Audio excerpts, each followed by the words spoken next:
اب آج کی کلاس کی طرف واپس آتے ہیں. رکوع چل رہا تھا. اس رکوع کی آخری آیت رہ گئی تھی جو کہ آیت نمبر ہے 232. کل ہم نے آیت نمبر 231 تک کا مضمون پڑھ لیا تھا، لیکن چونکہ اس رکوع کی تلاوت رہ گئی تھی، میں نے کل کہا تھا کہ آج کی کلاس شروع کرنے سے پہلے اس رکوع کی تلاوت کر دوں گا اور پھر وہاں سے آگے چلیں گے. تو پہلے اس رکوع کی تلاوت کر دیتا ہوں. اعوذ باللہ من الشیطان الرجیم، بسم اللہ الرحمن الرحیم.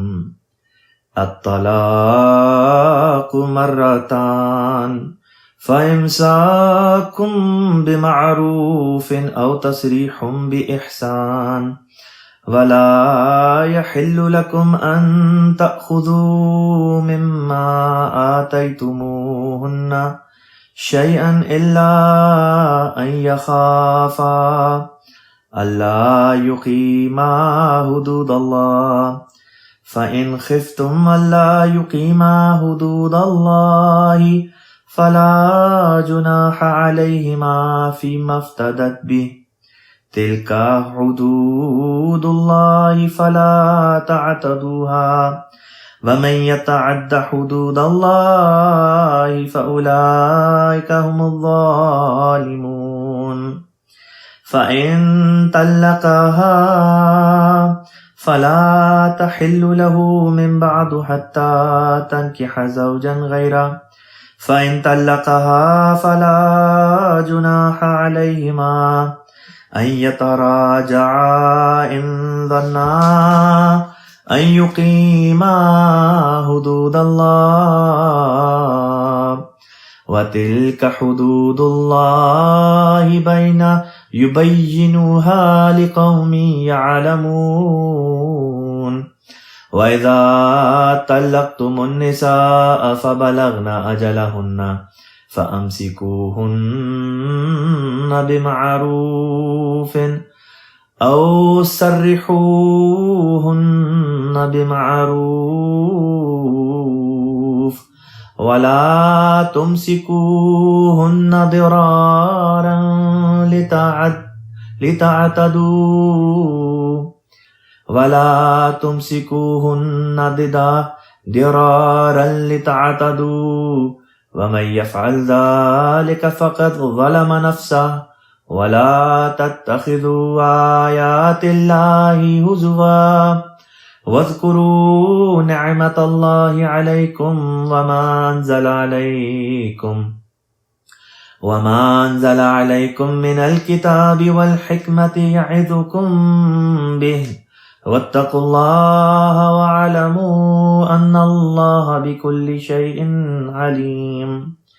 یہاں پہ اس رکوع کی تلاوت جو ہے وہ ختم ہوتی ہے. اس رکوع کی آخری آیت 232 صفحہ نمبر 60 پہ ہے. یہ رہ گئی تھی اس کا ترجمہ وغیرہ اور تفصیل اس کی بیان کرنی. تو آج یہاں سے شروع کرتے ہیں. اللہ تعالیٰ بیان فرماتا ہے وَإِذَا اور جب طَلَّقْتُمُ النِّسَاءَ طَلَّقْتُم تم طلاق دے چکو النِّسَاءَ عورتوں کو فَبَلَغْنَا پس بلغنا وہ پہنچ جائیں یا پوری کر لیں اجلہن اپنی اجل یعنی کہ اپنی عدت. جو عورت جس کو طلاق دی جاتی ہے اس کی عدت ہوتی ہے 3 ماہ، اور اگر تو وہ حاملہ ہو تو پھر اس کی عدت ہوتی ہے جب تک کہ بچہ پیدا نہ ہو جائے. فرمایا فَأَمْسِكُوهُنَّ پس امسکو تم روک لو ہنہ انہیں بمعروف دستور کے مطابق او سرحوہن سرحو یہ بھی امر کا صیغہ ہے، مراد یہ ہے کہ بھیج دو، رخصت کر دو ہنہ ان عورتوں کو بمعروف دستور کے مطابق. اب یہاں پہ یہ سوال پیدا ہوتا تھا کہ عورت کو طلاق دی، طلاق کے بعد اس کی عدت بھی پوری ہو گئی تو روکنے کا کیا مفہوم ہے؟ بس پتہ چلتا ہے کہ یہاں پہ طلاق کی اس قسم کا ذکر ہے جو کہ طلاق بتہ نہیں. یہ کل میں نے تفصیل بیان کی تھی. طلاق کی 3 قسمیں، طلاق رجی، طلاق بائن اور طلاق بتہ. طلاق بتہ وہ قسم ہے کہ یہ تیسری طلاق ہوتی ہے اور اس کے بعد مرد اور عورت میں رجوع نہیں ہو سکتا یہاں تک کہ عورت کی کہیں اور شادی ہو جائے، اور وہاں سے بھی کسی وجہ سے اس کی نہیں نبھتی اور وہاں سے بھی اگر اس کو طلاق ہو جائے پھر اس کے لیے جائز ہے کہ وہ پہلے خامد سے نکاح کر سکتی ہے ورنہ نہیں. تو لازمی طور پہ یہاں پہ طلاق رجی یا طلاق رجی نہیں طلاق بائن کا ذکر ہے، کیونکہ طلاق رجی تو عدت کے دوران میں ہی رجوع کا نام ہے. جو طلاق بائن ہے اس میں یہ بات آتی ہے کہ عدت کا عرصہ گزر گیا، اس کے بعد خیال آیا کہ اچھا واپس آنا ہے یا رجوع کرنا ہے، تو اس کے لیے نیا نکاح کی شرط ہے. تو یہاں پہ وہ مراد ہوگی کہ چاہو تو اگر طلاق بائن کی کیٹیگری ہے تو یہ کہ نئے نکاح کے ساتھ اس کو پھر روک لو، یا یہ کہ پھر اس کو جو بھی دستور کے مطابق معروف طریقہ ہے اس کے مطابق پھر اس کو روانہ کر دو. ولا تمسکوہن ولا تمسکوہن، اور نہ تم روکو، تمسکو تم روکو امر ہے، ہن ان عورتوں کو، اور تم عورتوں کو نہ روکو، ضرارن ضرر پہنچانے کے لیے، تکلیف دینے کے لیے ان کو نہ روکو. لتعتدوا، لی یہاں پہ تعلیل ہے، یعنی کہ وجہ بیان کی جا رہی ہے تاکہ تعتدوا تم حد سے تجاوز کر سکو، یا یہ کہ تم زیادتی کر سکو.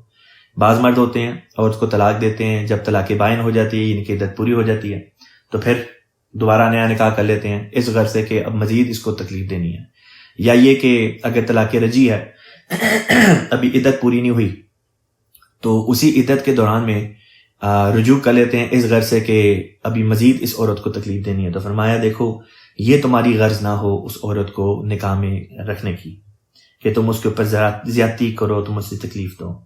ومن یفعل ذالک، ومن اور جو یفعل کرتا ہے ذالک ایسا، فقط ظلم نفسہ، فقط پس ظلم ظلم کیا، فقط ظلم پس ظلم کر چکا، نفسہ اپنے نفس پر. ولا تتخذوا، ولا اور نہیں، تتخذوا تم پکڑو، مراد یہ ہے کہ تم نہ بناؤ، آیات اللہ اللہ کی آیات کو، اللہ کے نشانات کو، ہزوا مذاق.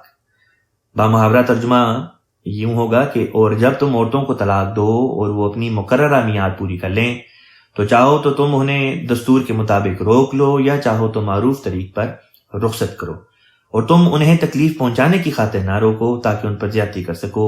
اور جو بھی ایسا کرے تو یقیناً اس نے اپنی ہی جان پر ظلم کیا، اور اللہ کی آیات کو مذاق کا نشانہ نہ بنا.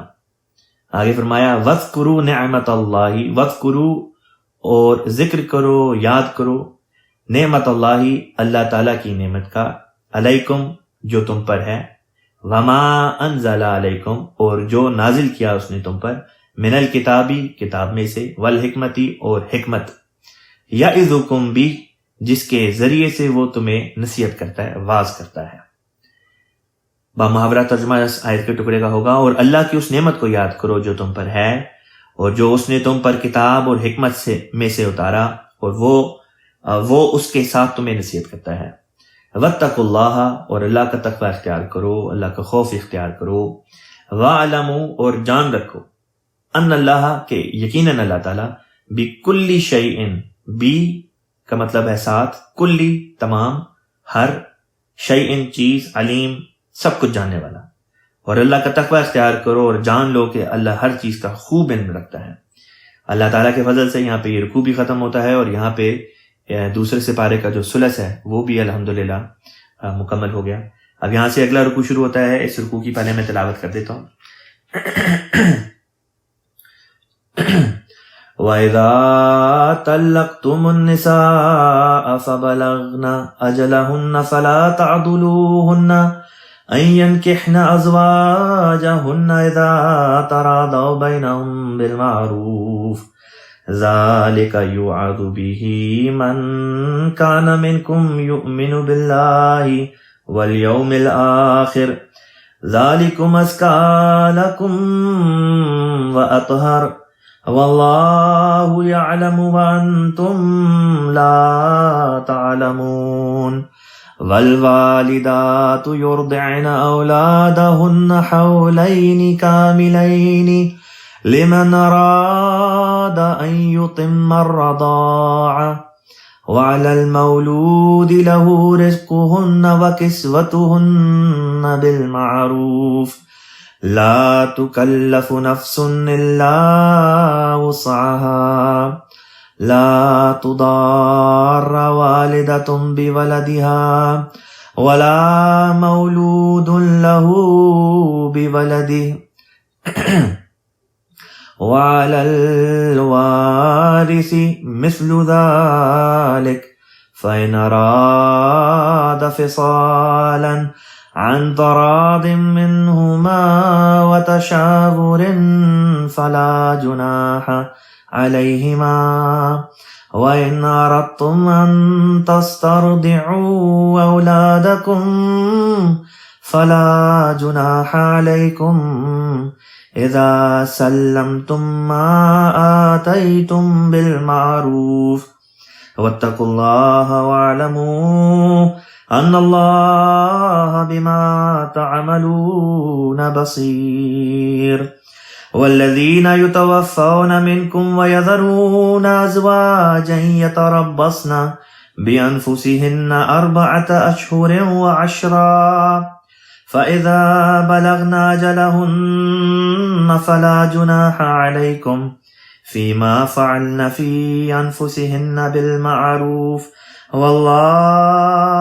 والله بما تعملون خبير ولا جناح عليكم فيما عرضتم به من خطبة النساء أو أكننتم في أنفسكم علم الله أنكم ستذكرونهن ولكن لا تواعدوهن سرا إلا أن تقولوا قولا معروفا ولا تعزموا عقدة النكاح حتى يبلغ الكتاب أجله واعلموا أن الله يعلم ما في أنفسكم فاحذروه واعلموا أن الله غفور حلیم.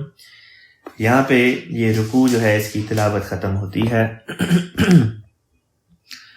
اب اس رکوع میں بیان شدہ جو آیات ہیں ان کا ترجمہ اور جہاں جہاں پہ تفصیل کی ضرورت ہوگی وہاں پہ اس تفصیل کو دیکھ لیتے ہیں.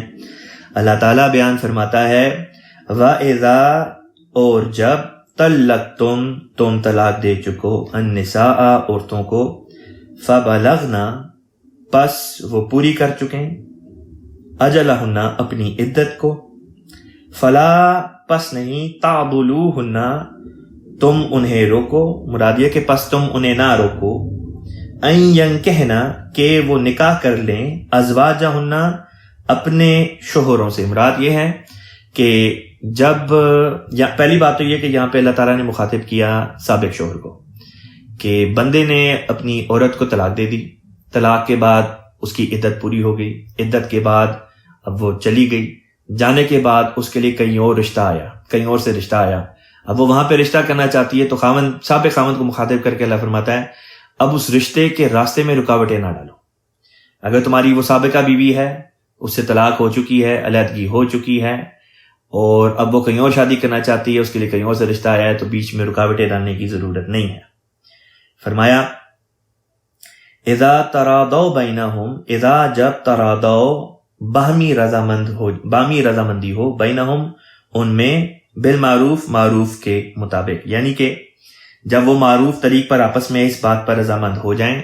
یہاں پہ مراد ہے سابقہ شوہر کی یہ بیوی جس کو طلاق ہو گئی اور اس کا نیا ہونے والا شوہر جس کے ساتھ اس کے لیے اب رشتہ جو ہے وہ آیا ہے. ان کا ذکر ہے کہ اب ان میں جب باہمی رضامندی ہو جائے.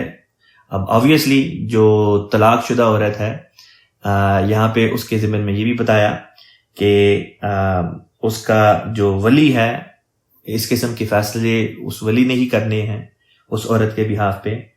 تو یہ بہرحال یہاں پہ مراد ہے کہ اس عورت کی رضامندی کے ساتھ جب اس کا ولی اور نیا ہونے والا شوہر آپس میں یہ فیصلہ کر لیں کہ یہ رشتہ کرنا ہے تو سابقہ شوہر کو یہ اختیار اللہ تعالیٰ نے نہیں دیا کہ وہ جا بجا رکاوٹیں ڈالے. فرمایا ذالکا یہ ہے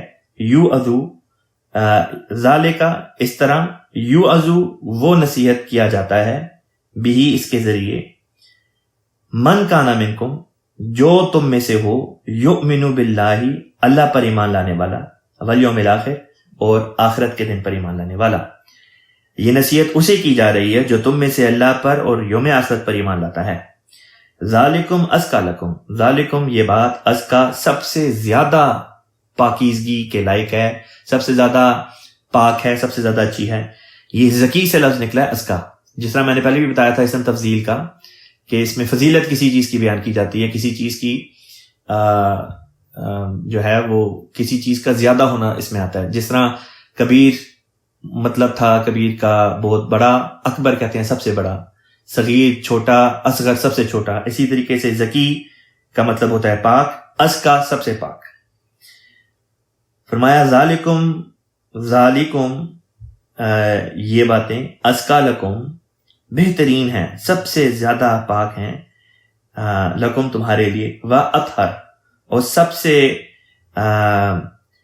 ازکا کا معنی تھا سب سے زیادہ نیکی کے معنوں میں لیا، روحانی نیکی کے لحاظ سے، اور اطہر کے معنی لیے ظاہری طور پہ پاکیزگی کے لحاظ سے. پس فرمایا یہ تمہیں زیادہ نیک اور زیادہ پاک بنانے والا طریق ہے. واللہ اور اللہ تعالی یعلم جانتا ہے، وانتم اور تم لا تعلمون تم نہیں جانتے.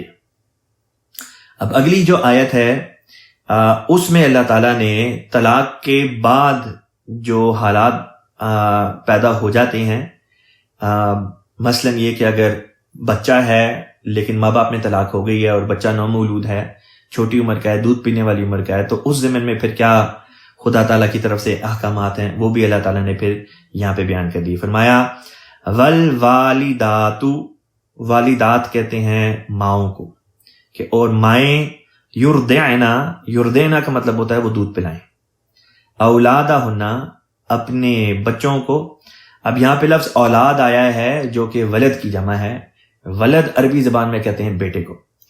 بعض لوگ یہاں پہ یہ اعتراض کر دیتے ہیں کہ اللہ تعالیٰ نے بیٹوں کا ذکر کیا، بیٹیوں کا ذکر نہیں کیا، حالانکہ وہ قرآن کے اس انداز سے، عربی زبان کے اس انداز سے ناواقف ہوتے ہیں کہ اللہ تعالیٰ ایک لفظ استعمال کر کے اس میں دونوں جینڈر کو مخاطب کر لیتا ہے.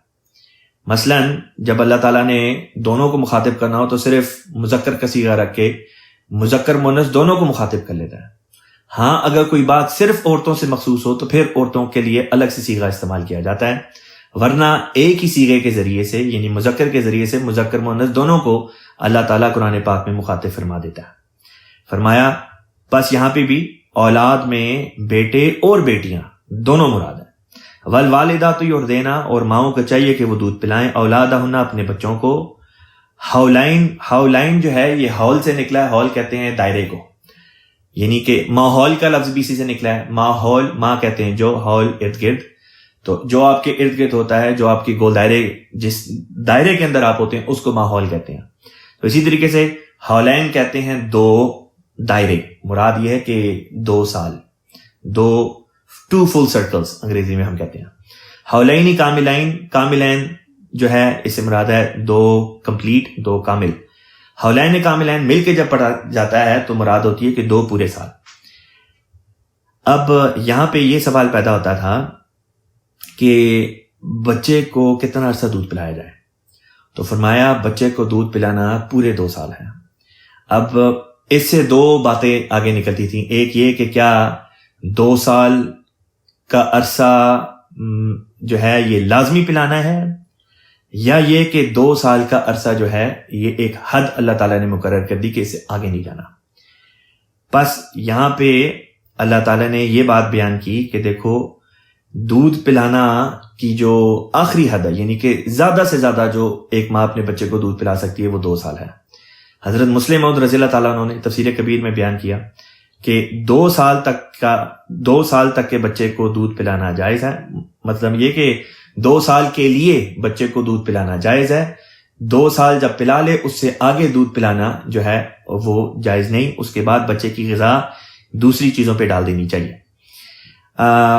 دوسرا یہ کہ یہاں پہ یہ مراد نہیں کہ لازمی طور پہ کم سے کم 2 سال پلایا جائے، کم سے کم عرصہ 2 سال سے کم بھی ہو سکتا ہے. یہ میکسیمم، یہ سب سے زیادہ جو ایک حد تھی اللہ تعالیٰ نے بچوں کو دودھ پلانے کی وہ یہاں پہ مقرر کیا. فرمایا لمن ارادہ، یہ اس کے لیے ہے، ارادہ جو ارادہ کرتا ہے. اب یہاں پہ ذکر چل رہا تھا ماؤں کا کہ مائیں دودھ پلائیں اپنے بچوں کو پورے 2 سال، اور آگے فرمایا یہ اس کے لیے جو ارادہ کرے. لیکن اب یہاں پہ جو لفظ استعمال کیا وہ مرد کا استعمال کیا. اس میں اللہ تعالیٰ نے اس طرف ہمیں رہنمائی فرما دی کہ یہاں پہ اس خاوند کا ذکر کیا جا رہا ہے جو اپنی بیوی کو طلاق دے چکا ہے، اور بعد طلاق کے اب بچے کو دودھ پلانے کی بات آتی ہے. تو اب جو اس کی سابقہ بیوی ہے جس کو وہ طلاق دے چکا ہے، بچہ اسی کے پاس ہے. اس میں ایک تو یہ نقطہ بھی ظاہر ہے کہ ان 2 سالوں میں، جن 2 سالوں میں بچوں کی رضاعت کا جو وقت ہوتا ہے، بہرحال بچے نے اپنی ماں کے پاس ہی رہنا ہے، باپ کے پاس وہ نہیں رہ سکتا. پہلی بات تو اس میں سے یہ نقطہ اخذ کیا جاتا ہے. دوسری بات یہ کہ وہ مرد جس نے اپنی بیوی کو طلاق دے دی ہے، اگر وہ یہ چاہے کہ اس کی بیوی، سابقہ بیوی، اس کے بچے کو پورے 2 سال اگر وہ چاہتا ہے کہ اس کی سابقہ بیوی اپنے بچے کو دودھ پلائے، تو ایسا کرنے کے لیے بعض شرائط بھی ہیں. وہ اسی آیت کے اگلے ٹکڑے میں آئیں گی. فرمایا لمن ارادہ، یہ اس کے لیے ہے جو ارادہ کرتا ہے، ان یتما، کہ وہ تمام کرے، وہ مکمل کرنا چاہتا ہے، الرضاعہ، دودھ کا پلانا. خلیفۃ مسیح رابع رحمہ اللہ تعالیٰ نے بامحاورہ ترجمہ یوں فرمایا، اور مائیں اپنے بچوں کو پورے 2 سال دودھ پلائیں اس مرد کی خاطر جو رضاعت کی مدت کو مکمل کرنا چاہتا ہے. رضاعت کہتے ہیں دودھ پلانے کو. اب وہ مرد جو یہ چاہتا ہے کہ عورت جو ہے وہ پورا 2 سال دودھ پلائے، اب اس کے اوپر کیا ذمہ داریاں عائد ہو رہی ہیں. یاد رکھیں یہاں پہ وہ بیوی کو طلاق دے چکا ہے، علیحدگی ہو چکی ہے، اور پھر بھی وہ بندہ یہی چاہتا ہے کہ اس کا بچہ جو اس عورت کے پاس ہے، اس کی سابقہ بیوی کے پاس ہے، یعنی وہ بچہ اپنی ماں کے پاس ہے. یہ بندہ چاہتا ہے کہ وہ عورت جو ہے وہ بچے کو پورے 2 سال پلائے. اللہ تعالیٰ نے فرمایا کہ اس کے بدلے میں پھر ذمہ داریاں بھی ہیں. وہ ذمہ داریاں یہ ہیں، وَعَلَى الْمَوْلُودِ لَهُ، وَعَلَى، اور پر، علا کہتے ہیں پر، مراد یہ ہے کہ پھر یہ ذمہ داری ہے اس کے اوپر. کس پر؟ المولودی لہو، مولود کہتے ہیں بچے کو، لہو کا مطلب ہوتا ہے جس کا، پس مراد ہوگی. اور اس پر جس کا بچہ ہے اس کے اوپر کیا ذمہ داری پڑی؟ رزقہن، اس عورت کا رزق، وکسوتہن، اور اس عورت کا لباس.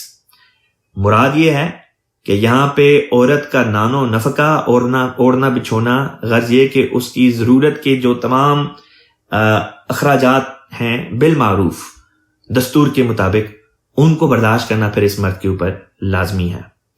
اب خلیفۃ مسیح ثانی رضی اللہ تعالیٰ عنہ بیان کرتے ہیں کہ یہاں پہ اس سے مراد صرف کھانا پینا اور کپڑوں کا خرچہ نہیں، بلکہ اس عورت کے رہن سہن کے متعلق جو تمام اخراجات ہیں وہ سب مراد ہیں. اور یہ ہوگا اس طرح سے کہ جو جس انسان کی جتنی اس کی توفیق ہوتی ہے، جو اس کی وسعت ہوتی ہے، اسی کے مطابق. اگلی آیت میں فرمایا لا تکلف، نہیں تکلیف دیا جاتا یا مکلف کیا جاتا، نفسن، کسی جان کو، الا وسعہا، سوائے اتنا کہ جتنی کی اس میں برداشت بھی رکھی گئی ہو. مراد یہ ہے کہ اگر امیر ہے بندہ تو وہ اپنی استطاعت یعنی اپنی وسعت کے مطابق اس عورت کا خرچہ برداشت کرے گا. جیسے وہ عورت جب اس کے ساتھ رہتی تھی، جس طرح گھر میں رہتی تھی، اس کے وہ خرچے برداشت کرتا تھا، رہن سہن کا ایک سٹینڈرڈ تھا. اسی طرح بعد طلاق کے جب اس کی وہ چاہے گا کہ اس کی سابقہ بیوی بچے کو 2 سال دودھ پلائے، تو اس لیونگ سٹینڈرڈ کو برقرار رکھوانے کی ذمہ داری اس مرد پہ ہے. اور اگر بندہ غریب ہے تو وہ اپنی استطاعت کے مطابق اس عورت کا خرچہ جو ہے وہ برداشت کرے گا، جیسے جس کی حیثیت ویسی اس کے اوپر ذمہ داری. بعض دفعہ اس سے فائدہ اٹھا کے بعض عورتیں اپنے سابقہ شوہروں کے اوپر بیجا قسم کی چیزیں ڈالنا شروع کر دیتی ہیں. مثلا یہ کہ جو ضروری خرچے ہیں ان سے اوپر بھی اور قسم کی وہ ڈالنا شروع کر دیتی ہیں. مثلا بعض دفعہ اس قسم کی وہ فرمائشیں کرنا شروع کر دیتی ہیں کہ اچھا ہم نے سال میں چھٹیاں بھی لینی ہیں تو ہمیں پیڈ ویکیشن بھی جس طرح ہوتی ہے تو اس طرح سے ہو، اور ہمیں فلاں جگہ بھیجا جائے اور فلاں ملک کی ہم نے سیر کرنی ہے اور یہ کروز پہ جانا ہے. مطلب قسم کے لوگ پھر جو ہیں وہ بہانے تلاش کر کے کہ کس طریقے سے سابقہ شوہر کو مالی نقصان پہنچایا جائے یا تکلیف دی جائے. تو اس قسم کا طریق بھی ان عورتوں کے لیے جائز نہیں. اور نہ ہی مردوں کے لیے یہ جائز ہے کہ وہ بیجا طور پہ ان کا خرچہ روکیں. جو ضروریات ان کی جائز ہیں ان کا پورا کرنا بہرحال اللہ تعالیٰ نے ان کے اوپر فرض کیا ہے. فرمایا لا تدارا لا نہیں تدارا تکلیف دی جائے والدتن ماں کو تکلیف نہ دی جائے بی ولدہا اس کے بچے کے ذریعے سے ولا مولود لہو اور نہ ہی اس کو جس کا بچہ ہے، یعنی کہ نہ ماں کو تکلیف دی جائے بچے کے ذریعے سے اور نہ ہی باپ کو تکلیف دی جائے بی ولدہی اس کے بچے کے ذریعے سے. کئی دفعہ دیکھنے میں یہ بات بھی آتی ہے، خود حضور انور ایدہ اللہ تعالیٰ بنصر عزیز نے غالباً 3 یا 4 سال پہلے جلسہ سالانہ برطانیہ میں جو دوسرے دن کی حضور کی تقریر تھی لجنہ سے مخاطب کر کے حضور نے اس میں بیان فرمایا کہ بعض عورتیں ہوتی ہیں جو جب طلاق ہو جاتی ہے اور بچہ ہوتا ہے تو اس بچے کے ذریعے سے خامندوں کو پھر تکلیف دیتی ہیں. خامند کو جو رائٹ ہے اپنے بچے سے ملنے کا، وزیٹیشن رائٹس وغیرہ ہوتی ہیں، پھر وہ ان میں جو ہے وہ بیجا قسم کی جو ہے وہ رکاوٹیں ڈالتی ہیں، بچوں کو اپنے باپوں سے ملنے نہیں دیتی، ان کے ذہنوں کو آلود کر دیتی ہیں. اسی طریقے سے بعض باپ ہوتے ہیں وہ اپنے بچوں کو ان کی ماؤں کے خلاف بھڑکاتے ہیں، ان کے ذہنوں کو بگاڑ دیتے ہیں، زہر آلود کر دیتے ہیں، یا بچے کی وجہ سے ماؤں کے اوپر کسی اور قسم کے تشدد یا ظلم ڈھاتے ہیں. فرمایا اس طرح نہیں کرنا. پھر آگے فرمایا وَعَلَى الْوَارِثِ مِثْلُ ذَلِكَ اور وارث پر بھی ایسا ہی حکم کا اطلاق ہوگا. فَإِنْ أَرَادَا یہاں پہ وارث کا ذکر اس لیے فرمایا کیونکہ بعض دفعہ ایسا بھی ہوتا ہے کہ عورتیں جن کے خاوند وفات پا جاتے ہیں ان کی عورتیں یعنی کہ بیوہ جو ہوتی ہیں پھر ان کے خرچہ وغیرہ جو ہیں چاہے وہ بچے کو دودھ پلا رہی ہیں یا جو بھی ہے تو ان کے خرچے پہ کس طرح برداشت کیے جانے ہیں. تو اب اس کا ذکر اگلی آیت میں آئے گا، لیکن یہاں پہ اشارتاً بہرحال بتا دیا گیا کہ اسی طرح جو ہے وہ وارث کے اوپر بھی حکم کا اطلاق ہوگا کہ جو وارثین ہیں، جو رشتہ دار ہیں متوفی کے، اس شخص کے جو وفات پا چکا ہے، متوفا کے جو وفات پا چکا ہے، تو اس کے رشتہ داروں کو بھی اسی قسم کی اللہ تعالیٰ نے نصیحت فرمائی.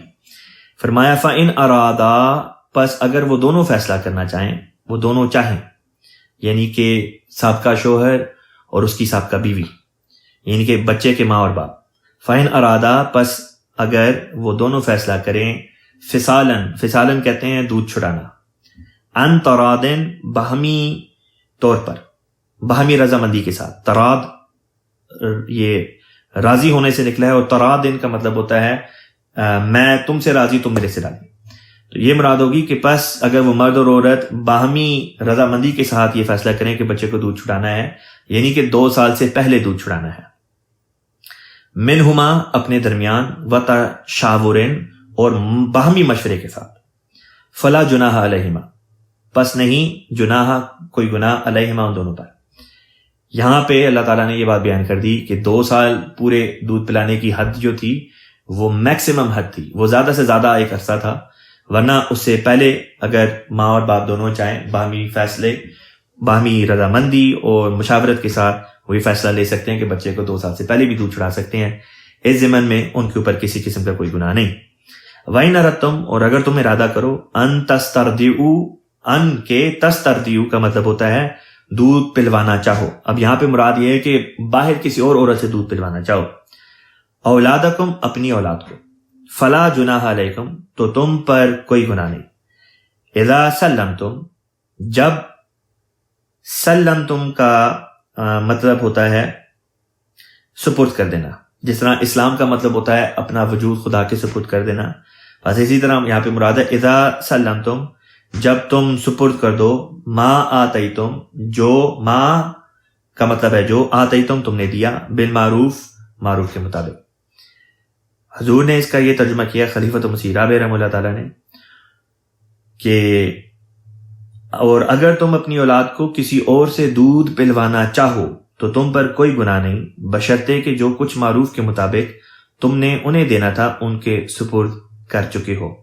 مراد یہ ہے کہ جو اپنی سابقہ بیوی کو جو چیزیں دینی تھیں، ان کا خرچہ وغیرہ جو برداشت کرنا تھا، جو چیزیں تم ان کو دے چکے ہو، اس کے بعد اب کسی اور عورت سے دودھ پلوانا چاہو تو تمہارے اوپر کسی قسم کا کوئی گناہ نہیں، کوئی حرج نہیں۔ بات یہ ہے کہ یہ عمل جو ہے یہ ہو دستور کے مطابق، معروف طریقے کے مطابق۔ واتقوا اللہ، اور اللہ کا تقوی اختیار کرو، واعلموا، اور جان رکھو، ان اللہ، کہ اللہ تعالیٰ یقیناً ہے، بما تعملون بصیر۔ بما کا مطلب ہوتا ہے بسبب، یا یہ کہ ساتھ اس کے جو تعملون تم عمل کرتے ہو، بصیر، بصیر خدا کی صفت ہے جس کا مطلب ہوتا ہے دیکھنے والا، خوب دیکھنے والا۔ بس ترجمہ یوں ہوگا، اور اللہ کا تقوی اختیار کرو اور جان لو کہ اللہ اس پر جو تم کرتے ہو گہری نظر رکھنے والا ہے۔ اگلی آیت میں اللہ تعالیٰ نے ان عورتوں کا ذکر کرنا شروع کر دیا جو بیوہ ہوں۔ فرمایا والذین، اور وہ لوگ یتوفون، یتوفون کا مطلب ہوتا ہے جن کو وفات آ جائے یا جن کو وفات دے دی جائے، یعنی کہ جو لوگ وفات پا جاتے ہیں، منکم، تم میں سے، ویذرون، اور وہ چھوڑ جاتے ہیں، ازواجن، بیویاں، یتربصن، اب ان بیواؤں کے لیے کیا حکم ہے؟ فرمایا یتربصن، وہ عورتیں روکی رکھیں، بانفسہن، اپنے آپ کو۔ مراد یہ ہے کہ وہ اپنے آپ کو اس طرح سے روکے رکھیں کہ اس دوران میں کوئی شادی نہ کریں، کوئی ان کا نکاح وغیرہ نہ ہو۔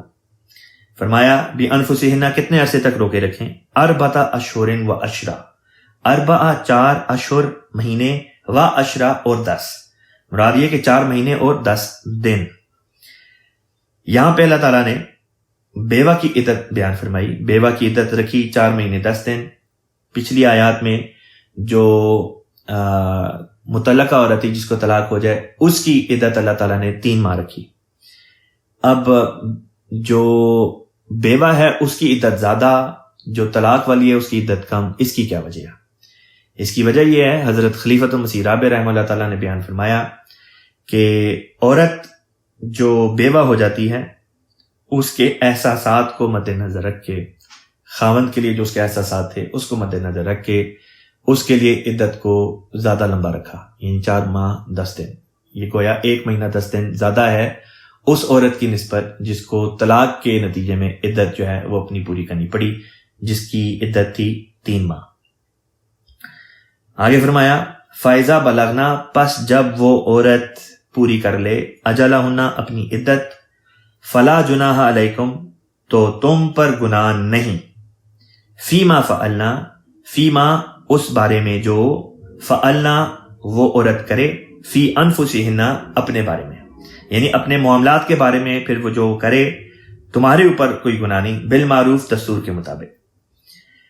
یہ آیت کا جو ٹکڑا ہے اسے یہ ثابت ہوتا ہے کہ جو بیوہ عورت ہے وہ بیوگی کے بعد، یعنی کہ جب اس کا خاوند مر جائے، وفات ہو جائے، شہید ہو جائے، اس کے بعد جب وہ اپنی عدت پوری کر لیتی ہے اور لٹ سے کہ وہ کہیں نکاح کرنا چاہتی ہے کسی بھی وجوہات کی بنا پہ، تو اس کو اب اپنے ولی کی رضامندی کی ضرورت نہیں۔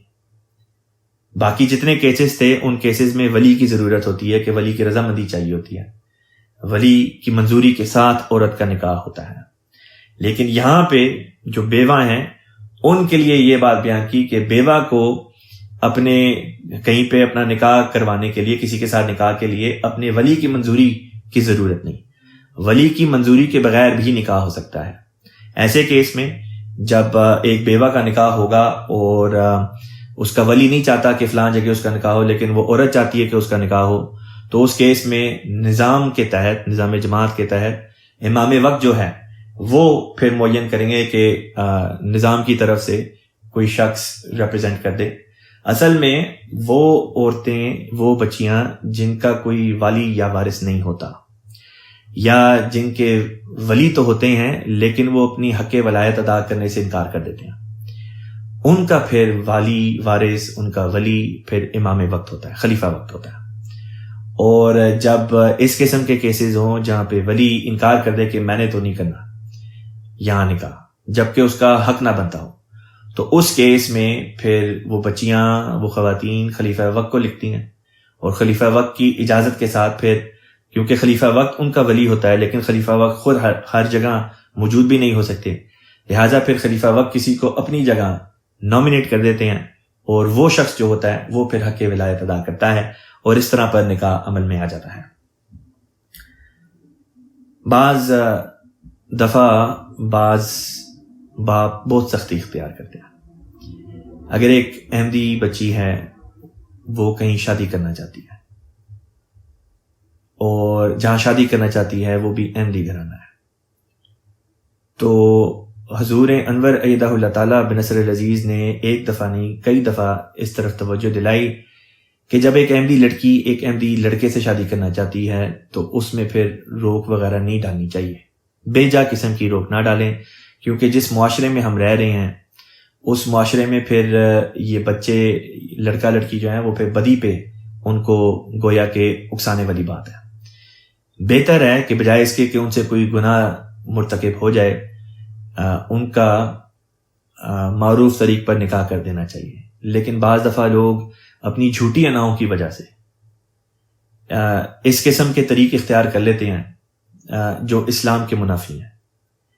اسلام نے ذات پات کو، بعض لوگ ذات پات کا ایشو بنا لیتے ہیں کہ ہم جو ہیں، ہم گجر ہیں تو گجروں میں رشتہ کرنا ہے، یا اگر ہم بٹ ہیں تو ہم نے بٹوں میں کرنا ہے، یا چودھری ہیں تو چودھریوں میں کرنا ہے، یا ملک ہیں تو ملکوں میں کرنا ہے۔ حالانکہ اس قسم کی کوئی چیز کوئی حیثیت نہیں رکھتی۔ خلیفۃ المسیح رابع رحمہ اللہ تعالیٰ کے زمانے میں، دور خلافت میں، ایک دفعہ خلیفۃ المسیح رابع رحمہ اللہ تعالیٰ نے ذکر کیا کہ وہ لوگ جو یہ چاہتے ہیں کہ خلیفہ وقت کے ذریعے سے اپنے بچوں کا رشتہ کروائیں تو ضرور وہ خلیفہ وقت کی خدمت میں لے کے بھیجیں۔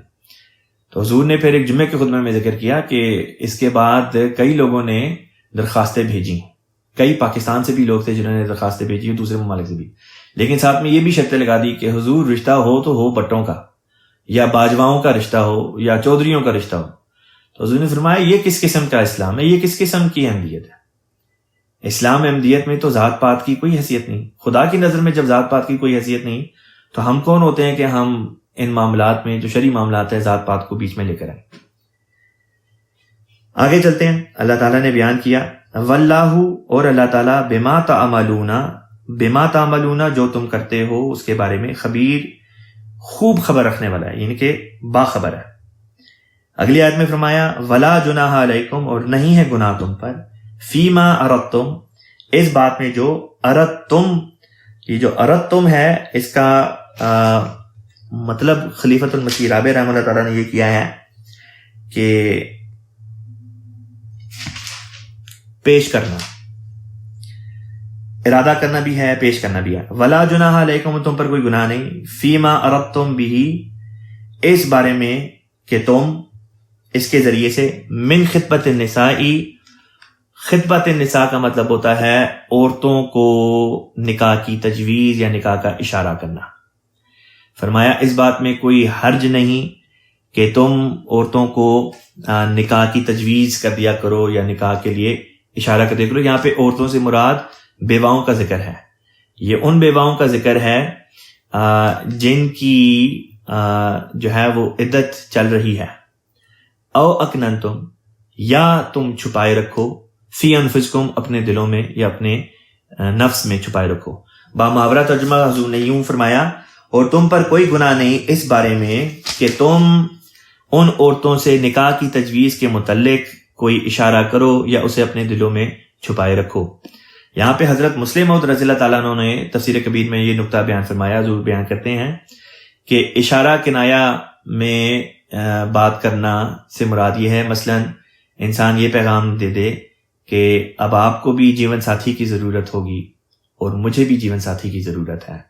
فرمایا اس حد تک اشارہ کر دینا کافی ہے، اس سے دوسرے انسان کو پتہ چل جاتا ہے کہ یہ بندہ جو ہے یہ نکاح میں، اس کا نکاح میں انٹرسٹڈ ہے، اس سے آگے جانے کی ضرورت نہیں۔ فرمایا علم اللہ، اللہ تعالیٰ جانتا ہے، انکم، کہ یقیناً تم، ستذکرونہن، ضرور خیال کرو گے ان کا۔ مراد یہ کہ اللہ جانتا ہے کہ تمہیں ان کا خیال تو ضرور آئے گا ان عورتوں کا۔ ولیکن، لیکن، لا تواعدوہن، لا تواعدو وعدہ نہ کرنا ایک دوسرے سے. یہاں پہ باب مفاعلہ ہے. باب مفاعلہ کا مطلب ہوتا ہے میں نے تم سے وعدہ کیا، تم نے میرے سے وعدہ کیا. پس لا تواعدو ہننا میں مطلب ہے کہ بس وعدہ نہیں کرنا اس عورت سے کہ میں تم سے نکاح کروں گا، اور وہ عورت تم سے وعدہ کرے گی وہ تم سے نکاح کرے گی جبکہ ابھی عدت چل رہی ہو. سرن کا مطلب ہوتا ہے کہ چھپ چھپا کے. الا ان تقولوا قولا معروفا، سوائے اس کے کہ تم کہو وہ بات جو معروف کے مطابق ہو. معروف کے مطابق بات کیا ہے؟ وہی جو میں نے بتائی، مثلا یہ جس طرح حضرت خلیفہ ثانی رضی اللہ تعالیٰ عنہ نے بیان کیا تفسیر کبیر میں کہ یہ کہہ دینا کہ تمہیں بھی جیون ساتھی کی ضرورت ہوگی اور مجھے بھی جیون ساتھی کی ضرورت ہے. اس سے یہ اشارہ دوسرے بندے کو مل جاتا ہے اور شخص کو مل جاتا ہے کہ یہ بندہ جو ہے یہ نکاح میں انٹرسٹڈ ہے. فرمایا ولا تعزموا، اور عزم نہ کرو، ارادہ نہ کر لو، پختہ ارادہ. عزم کا مطلب ہوتا ہے پختہ ارادہ. ولا تعزموا، اور ارادہ نہ کر لو، عزم نہ کرو. عقدۃ النکاح، نکاح باندھنے کا، یعنی نکاح کرنے کا ارادہ نہ کرو جبکہ ابھی اس عورت کی عدت چل رہی ہے. حتیٰ، یہاں تک، یبلغ، وہ پہنچ جائے، الکتاب. الکتاب ویسے تو کہتے ہیں جو چیز لکھی ہوئی ہو.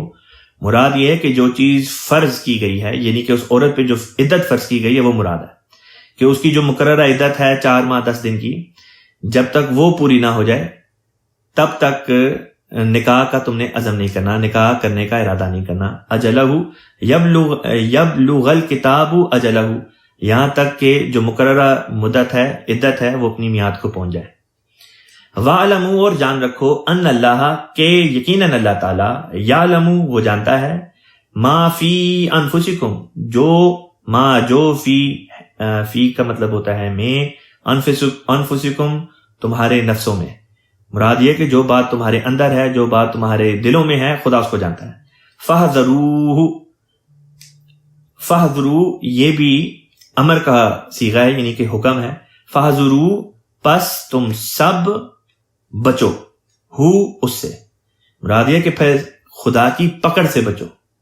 جب خدا وہ باتیں بھی جانتا ہے جو تمہارے دلوں میں چھپی ہوئی ہیں، تو پھر خدا کا خوف کرتے ہوئے کام لو، تاکہ یہ نہ ہو کہ تم خدا کی کوئی بات کی نافرمانی کرو اور اس کے نتیجے میں پھر تمہاری پکڑو. وَاعْلَمُوا، اور جان رکھو، ان اللہ، کہ یقیناً اللہ تعالیٰ، غفور حلیم، بہت بخشنے والا اور بردبار ہے. حلیم کے معنی میں نے پہلے بھی بیان کر دیے تھے، لہٰذا یہاں پہ دوبارہ بتانے کی ضرورت نہیں. یہاں پہ یہ رکوع ختم ہوتا ہے. اب اگلا رکوع شروع ہوتا ہے، اس کی تلاوت کر دیتا ہوں. لا جناح علیکم ان طلقتم النساء ما لم تمسوهن او تفرضوا لهن فریضہ ومتعوهن على الموسع قدره وعلى المقتر قدره متاعا بالمعروف حقا على المحسنين وإن طلقتموهن من قبل أن تمسوهن وقد فرضتم لهن فريضة فنصف ما فرضتم إلا أن يعفون أو يعفو الذي بيده عقدة النكاح وأن تعفوا أقرب للتقوى ولا تنسوا الفضل بينكم إن الله بما تعملون بصير حافظوا على الصلوات والصلاة الوسطى وقوموا لله قانتين فإن خفتم فرجالا أو ركبانا فإذا أمنتم فاذكروا الله كما علمكم ما لم تكونوا تعلمون والذين يتوفون منكم ويذرون أزواجا وصية لأزواجهم متاعا إلى الحول غير إخراج فإن خرجن فلا جناح عليكم فيما فعلنا في أنفسهن من معروف والله عزيز حكيم وللمطلقات متاع بالمعروف حقا على المتقين كذلك يبين الله لكم آياته لعلكم تعقلون. یہاں پہ یہ رکوع ختم ہوتا ہے. اس رکوع کی پہلی آیت ہے آیت نمبر 237 237 اور جس میں اللہ تعالیٰ بیان فرماتا ہے لا جناح علیکم، نہیں ہے کوئی گناہ تم پر، ان طلقتم النساء، اگر تم نے طلاق دے دی، النساء عورتوں کو، ما لم تمسوہن، جو نہیں چھوا تم نے ان عورتوں کو، او تفریدو لہن فریدا، یا ابھی تم نے ان کے لیے حق مہر مقرر نہ کیا ہو. تفریدو تم نے فرض کر لیا یعنی کہ مقرر کر لیا، لہن ان کے لیے، فریدہ سے یہاں پہ مراد ہوگی کوئی چیز فرض کرنا، یعنی کہ مراد یہاں پہ کانٹیکسٹ کے لحاظ سے حق مہر ہے، حق مہر کی بات ہو رہی ہے. اللہ تعالیٰ نے یہاں پہ یہ بات بیان کی کہ دیکھو تم پر کوئی گناہ نہیں اگر تم عورتوں کو، اگر تمہارا جو ہے کسی وجہ سے تم ان کو اگر طلاق دے دیتے ہو قبل اس کے کہ رخصتانہ ہوا ہو، قبل اس کے کہ تم نے ان کو چھوا ہو. یہاں پہ چھوئے ہونے سے مراد یہی ہے کہ قبل اس کے کہ رخصتانہ ہو گیا ہو. رخصتانے سے قبل یعنی کہ نکاح ہوا ہے لیکن ابھی رخصتانہ نہیں ہوا، اس سے قبل اگر بعض وجوہات کی وجہ سے طلاق ہو جاتی ہے، مثلا یہ کہ اگر یہ بات سامنے آ جائے کہ یہ مرد اور عورت جو ہیں یہ رضائی بہن بھائی ہیں. رضائی بہن بھائی سے مراد ہوتی ہے کہ دونوں نے ایک ہی ماں کا دودھ پیا ہوا ہے یا ایک ہی عورت کا دودھ پیا ہوا ہے، اس کے نتیجے میں جو رشتہ قائم ہوتا ہے اس کو رضائی رشتہ کہتے ہیں. بس اگر رضائی یا یہ رضائی جو اگر ان میں رشتہ پتہ چل جائے، یا یہ کہ کسی شخص نے کسی عورت سے ایسی حالت میں نکاح کر لیا جبکہ اس کی عدت چل رہی ہو، تو یہ بھی چیز جو ہے یہ اس سے نکاح جو ہے وہ انویلڈ ہو جاتا ہے، فسخ ہو جاتا ہے. بس فرمایا کہ اگر تمہیں کسی، یا یہ کہ بعض دفعہ کسی جھگڑے کی وجہ سے رشتہ ختم ہو جاتا ہے لیکن نکاح ہوا ہوتا ہے، ابھی رخصتی نہیں ہوئی ہوتی، تو فرمایا ایسے کیسز میں تمہیں کیا کرنا چاہیے. فرمایا کہ پہلی چیز یہ کہ تمہارے پہ گناہ نہیں ہے یہ اگر تم ان کو طلاق دے دیتے ہو، یا یہ کہ فرمایا کہ یا یہ کہ تم طلاق ان کو دے دو قبل اس کے کہ تم نے کوئی ان کے لیے حق مہر مقرر کیا ہو. اب یہ والی بات سمجھنے کے لائق ہے کیونکہ نکاح تو تب تک ہو نہیں سکتا جب تک حق مہر مقرر نہ ہو، لیکن یہاں پہ اللہ تعالیٰ کہہ رہا ہے کہ تم عورتوں کو طلاق دے دو قبل اس کے کہ تم نے حق مہر مقرر کیا ہو. بس لازمی طور پہ اس کا یہی مطلب ہوگا کہ جب طلقتم کا لفظ ان عورتوں کے لیے آئے جن کا حق مہر مقرر ہو گیا تھا لیکن ابھی ان کی نکاح ہو گیا تھا اور حق مہر بھی مقرر تھا لیکن ابھی رخصتانہ نہیں تھا ہوا، تو لازمی طور پہ اس کیس میں مراد طلاق سے مراد وہی ہوگی جو اصطلاحی اس کے معنی ہے. شریعت کے لحاظ سے طلاق کا مطلب ہوتا ہے جب میاں بیوی آپس میں علیحدہ ہو جائیں، خاوند اس کو طلاق دے دے. لیکن طلاق کا اصل مطلب جو ہے عربی زبان لغت کے اندر وہ ہے علیحدگی اختیار کرنا یا چھوڑ دینا. بس یہاں پہ یہ والا جو مطلب ہے علیحدگی اختیار کرنے کا یا چھوڑ دینے کا، وہ مراد ہے اس دوسرے فکرے کے لیے جو تھا کہ ابھی تم نے حق مہر مقرر نہیں کیا. بس مراد یہ کہ وہ رشتے جہاں پہ ابھی نکاح نہیں ہوا، ابھی حق مہر مقرر نہیں ہوا، یعنی کہ صرف منگنی تک بات ہے، یعنی کہ منگنی وغیرہ ہوئی ہوئی ہے، تو وہ رشتے اگر تم ختم کر دو تو کوئی تمہارے اوپر جو ہے وہ گناہ کی بات نہیں. پھر آگے فرمایا وَمَتِّعُوهُنَّ، اور انہیں کچھ فائدہ بھی پہنچاؤ. مراد یہ ہے کہ عورتوں کو جن کو تم چھوڑ دیتے ہو، جن کے ساتھ نکاح تو ہوا تھا لیکن رخصتی عمل میں نہیں آئی، ان کو کچھ فائدہ پہنچاؤ. فائدہ کس طرح سے پہنچایا جائے وہ اگلی آیت میں اللہ تعالیٰ اس کی مزید جو ہے وہ ڈیٹیل اللہ تعالیٰ بیان کرتا ہے. یہاں پہ فرمایا علی الموسع قدرہ، علی پر، الموسع صاحب استطاعت، صاحب حیثیت، صاحب وسعت، صاحب وسعت پر یعنی کہ صاحب حیثیت پر، قدرہ اس کی قدر کے مطابق یعنی کہ اس کی حیثیت کے مطابق، وعلی المقتری اور غریب پر، مقتر کہتے ہیں غریب کو، قدرہ اس کی حیثیت کے مناسب حال. یہاں پہ مراد ہے حق مہر کی، کہ حق مہر کس طرح سے رکھا جاتا ہے. فرمایا جو امیر ہے وہ اپنی استطاعت کے مطابق رکھواتا ہے، اور جو غریب ہے وہ اپنی استطاعت کے مطابق رکھواتا ہے. بعض دفعہ دیکھنے میں یہ آتا ہے کہ اس کے برعکس عمل ہو رہا ہوتا ہے. غریب نمود و نمائش کی خاطر جتنی اس کی استطاعت بھی نہیں، اس سے بھی کئی گنا بڑھ کے حق مہر لکھوا رہا ہوتا ہے، کیونکہ کئیوں کے ذہن میں یہ ہوتا ہے کہ لوگوں کے سامنے ہماری عزت کا سوال ہے، حق مہر دینا تھوڑی ہے.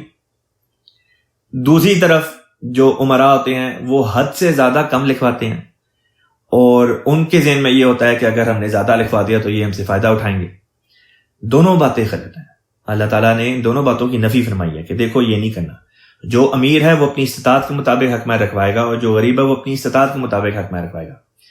اسی حکمت پر مبنی حضرت مسلم موعود رضی اللہ تعالیٰ عنہ، خلیفۃ المسیح ثانی رضی اللہ تعالیٰ عنہ کا ایک جگہ پہ یہ ہدایت ہے. حضور فرماتے ہیں کہ حق مہر جو ہے وہ مرد کی 6 مہینے سے لے کے 1 سال تک کی جو تنخواہ ہوتی ہے اس کے مطابق ہونا چاہیے. مثلا اگر ایک بندہ ہے اس کی 1,00,000 تنخواہ ہے تو وہ 6 ماہ میں 50,000 کماتا ہے اور سال میں وہ 1,00,000 کماتا ہے. اب یہاں پہ بعض لوگ اس قسم کے سوالوں میں پڑ جاتے ہیں کہ یہ بیفور ٹیکسز ہے کہ آفٹر ٹیکسز ہے، کہ یہ حکومت جو ٹیکسز آپ کی انکم میں سے کاٹ لیتی ہے یہ اس سے پہلے ہے کہ اس کے بعد ہے. بات یہ کہ جو انکم وہ بندہ اپنے گھر لے کر آتا ہے وہی اس کی انکم ہے، باقی تو جو چیزیں تھیں وہ تو حکومت نے کاٹ لی ہیں، وہ حکومت کی ہوگی. بس جو اس کی برنگ ہوم انکم ہے اس کے مطابق یہ فیصلہ کرنا چاہیے. پھر بعض اس قسم کے بھی کیسز ہیں جہاں پہ جماعت کی انٹرنل پالیسی یہ ہے کہ مثلا اگر لڑکا پاکستان سے آ رہا ہے اور لڑکی یہاں کی ہے اور سر دست آئے گا تو لازمی اس کا نتیجہ یہ ہوگا کہ اس کے پاس عین ممکن ہے کہ شروع میں جاب نہ ہو، وہ اس طرح سے ویل سیٹل نہ ہو. تو پھر کیا جائے؟ کیونکہ یہاں کے رہن سہن کو بھی مد نظر رکھنا ضروری ہے. یہ بھی نہیں ہو سکتا کہ ایک بندہ جو پاکستان میں مہینے کے 10,000 روپے کماتا ہے جب وہ شادی کر کے یہاں پہ آئے تو اس کی 6 ماہ کی تنخواہ پاکستان میں 60,000 روپیہ تھی، جو یہاں کے مطابق بمشکل $400 یا $500 بنتی ہے. $400-500 میں تو کسی کا شاید مہینے کا بھی خرچہ نہیں نکل سکتا، چاہے جائے کہ وہ اپنے اخراجات برداشت کر سکے.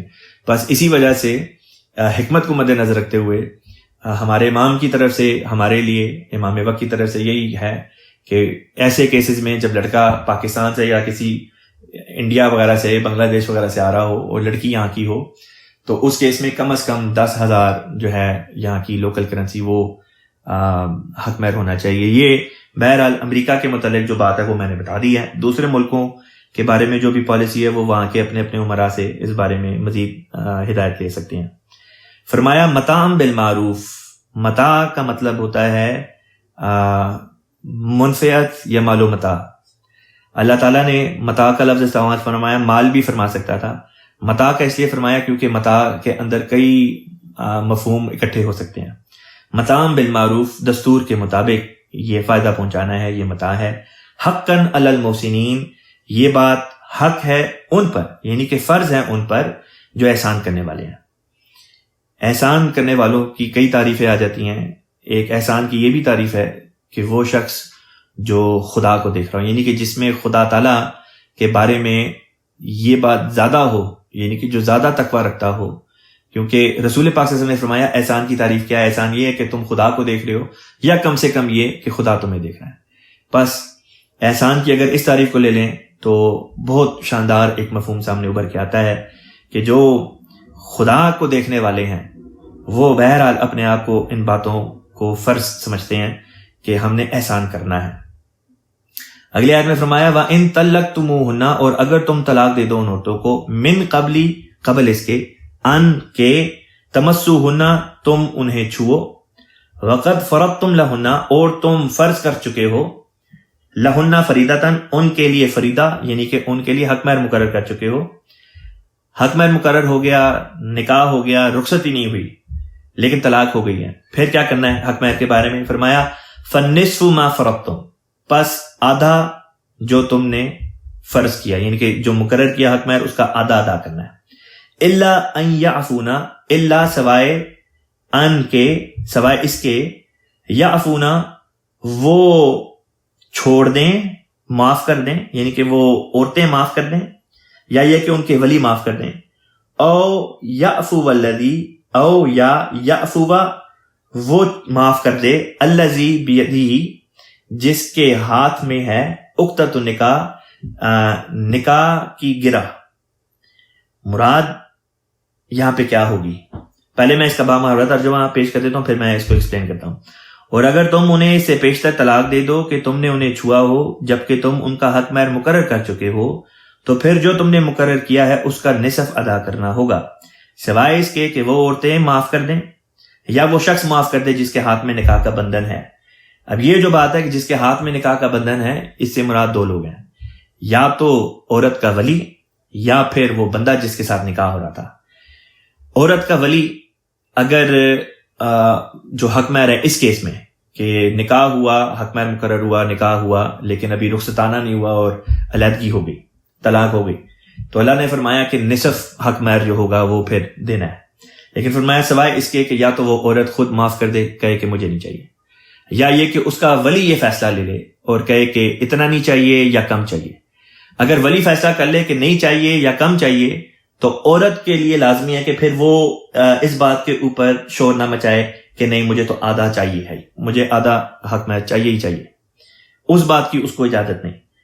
پھر سوال یہ تھا کہ جو خاوند ہے وہ اس کے لیے عفو کا کیا مطلب ہے؟ تو دونوں کے لیے عفو کا مطلب یہ ہوگا کہ عورت کے لیے عفو یہ ہے کہ وہ اپنا حق چھوڑنے پہ راضی ہو جائے، اور مرد کے لیے عفو یہ ہوگا کہ وہ بڑھا چڑھا کے دینے پہ راضی ہو جائے۔ مرد کے لیے یہ ہے تعلیم کہ وہ زیادہ دے، عورت کے لیے یہ تعلیم ہے کہ وہ زیادہ کی فرمائش نہ کرے بلکہ اپنا حق چھوڑنے کے لیے بھی راضی ہو جائے۔ ایک کو چھوڑنے کی ترغیب دی، دوسرے کو زیادہ دینے کی ترغیب دی۔ فرمایا وَأَن تَعْفُوا، اور اگر تم عفو سے کام لیتے ہو، اقرب للتقویٰ، تو یہ بات تقویٰ کے زیادہ قریب تر ہے۔ وَلَا تَنْسَوْا الْفَضْلَ، وَلَا تَنْسَوْا، اور نہ بھولو تم الفضلہ احسان کا سلوک۔ یہ وہی احسان کا سلوک ہے جس کا بھی میں نے ذکر کیا تھا کہ مرد کو یہ احسان سکھایا کہ وہ زیادہ دے، اور عورت کو احسان کا سلوک یہ سکھایا کہ وہ جو ہے وہ اپنا حق چھوڑنے کے لیے بھی راضی ہو جائے۔ وَلَا تَنْسَوْا الْفَضْلَ بَيْنَكُمْ، اور اپنے درمیان احسان کا سلوک بھول نہ جایا کرو۔ إِنَّ اللَّهَ بِمَا تَعْمَلُونَ بَصِيرٌ، یقیناً اللہ تعالیٰ جو تم کرتے ہو اس بارے میں خوب دیکھنے والا ہے، گہری نظر رکھنے والا ہے۔ بعض دفعہ بعض عورتیں ہوتی ہیں جو خلا لے لیتی ہیں یا جن کو طلاق ہوتی ہے، اور اس کی وجہ وہ خود ہوتی ہیں۔ اس قسم کی بعض عورتوں کی فطرت ہوتی ہے جو فساد پر مبنی ہوتی ہے، مفسدہ ہوتی ہیں، یعنی کہ فساد پیدا کرنے والی ہوتی ہیں، رشتے نبھانے والی نہیں بلکہ توڑنے والی ہوتی ہیں۔ اس کیسز میں اگر وہ ان کو طلاق دی جائے تو عمومی طور پہ تو فیصلہ یہی ہوتا ہے، حکم یہی ہے کہ طلاق جب دی جائے تو خاوند حق مہر ادا کرے اگر اس نے پہلے نہیں کیا ہوا۔ لیکن اگر عورت کی غلطی ہو اور وہ مجبور کریے خاوند کو کہ وہ طلاق دے، اور وہ خود خلا نہیں لیتی اس لیے کہ اس کو اس طرح سے حق مہر بھی ملے، تو ایسی عورت کو پھر حق مہر بھی نہیں دیا جاتا۔ اور بعض دفعہ جو عمومی طور پہ فیصلہ ہے خلا کے بارے میں وہ یہی ہے کہ جب عورت خلا لیتی ہے تو وہ اپنا حق مہر چھوڑ دیتی ہے۔ لیکن اگر اس عورت کو خلا پہ مجبور کیا جا رہا ہے، مثلا یہ کہ خاوند زیادتی کرتا ہے اور اس زیادتی کے نتیجے میں وہ خلا لینا چاہتی ہے، تو یا یہ کہ خاوند طلاق دینا چاہتا ہے لیکن طلاق نہیں دیتا اس لیے کہ اس کو حق مہر دینا پڑے گا، تو اس کیس میں اگر عورت خلا لینے پہ مجبور ہوتی ہے تو قاضی کو یہ اختیار حاصل ہے کہ وہ خلا بحکم طلاق دے، یعنی کہ قاضی اس عورت کو گو کہ خلا اس کو مل رہا ہے لیکن اس کا حق مہر بھی دلوائے۔ پس اس بات کا فیصلہ کہ حق مہر ادا ہو یا نہ ہو طلاق کے نتیجے یا خلا کے نتیجے میں، اس بات پہ ہوگا کہ زیادتی کس کیا۔